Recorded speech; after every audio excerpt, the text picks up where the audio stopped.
ชนบทឆ្ងាយផុនពីដីទីក្រុងរូក្នុងជំរំ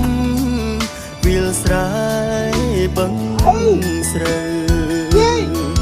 ស្រងស្រែខែភ្លៀងមកដល់ពូងយើងនោមគ្នាជួរងដីស្រែស្រងស្រែមានតែធ្វើស្រែដាំស្រូវហូបក្ដាំហូបខ្ចៅរស់សុខសប្បាយជីវិតទូងបីមានទុកខ្វល់ខ្វាយតែយើងរីករាយតាមបែបផែននាងស្រងស្រែស្នូតទឹកភ្លៀងដូចចំរៀងបំពេពីរូងម្លេះទេស្រុកស្រែ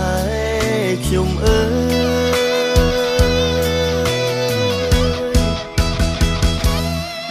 ស្រងស្រែមានតែពុននឹងរាល់ថ្ងៃខំប្រឹង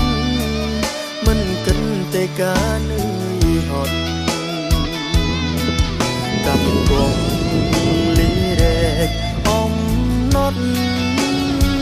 ព្រោះតែយើងសន់យើងជាកូនអ្នកស្រែ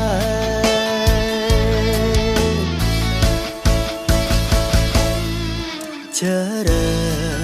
រររររជរររររជររររ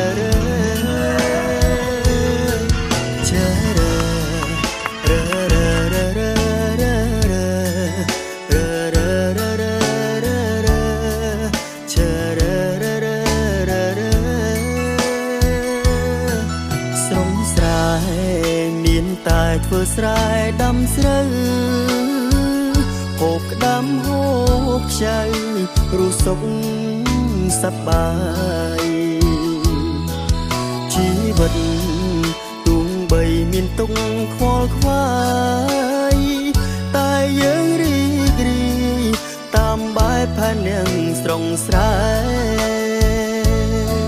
ស្នូតទឹកភ្លៀងដូចចំរៀងបំពេពីរូងម្លេះទេស្រុកស្រែខ្ញុំអើយ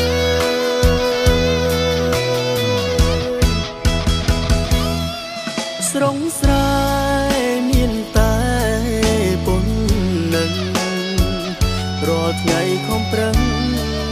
មិនគិតតែការនឿយហត់កំពុងលីរែកអំណត់ព្រោះតែយើងសន់យើងជាកូ